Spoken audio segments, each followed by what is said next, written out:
Climate change is on track to cost the global economy $38 trillion a year in damages within the next 25 years, researchers warned on Wednesday. A baseline that underscores the mounting economic costs of climate change and continued inaction as nations bicker over who will pick up the tab.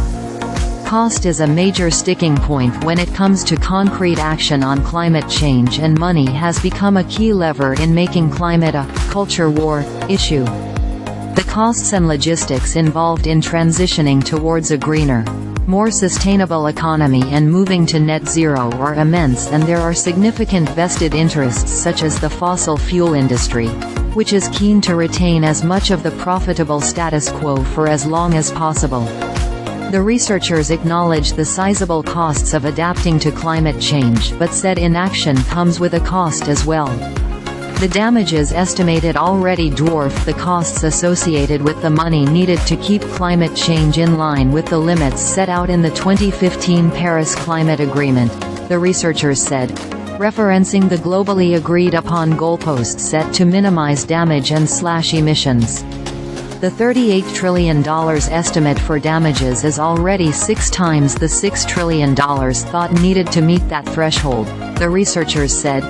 We find damages almost everywhere, but countries in the tropics will suffer the most because they are already warmer, said study author Anders Levermann. The researcher, also of the Potsdam Institute, explained there is a considerable inequity of climate impacts around the world, and that further temperature increases will therefore be most harmful in tropical countries.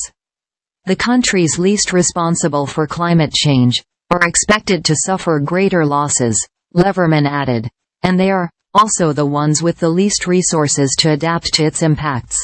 The fundamental inequality over who is impacted most by climate change and who has benefited most from the polluting practices responsible for the climate crisis, who also have more resources to mitigate future damages, has become one of the most difficult political sticking points when it comes to negotiating global action to reduce emissions.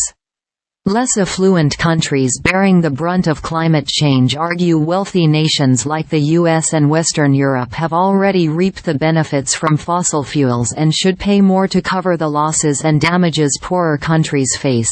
as well as to help them with the costs of adapting to greener sources of energy.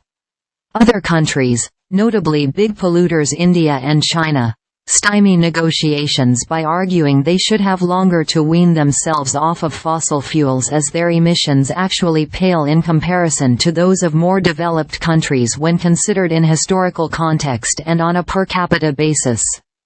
Climate financing is expected to be key to upcoming negotiations at the United Nations' next climate summit in November.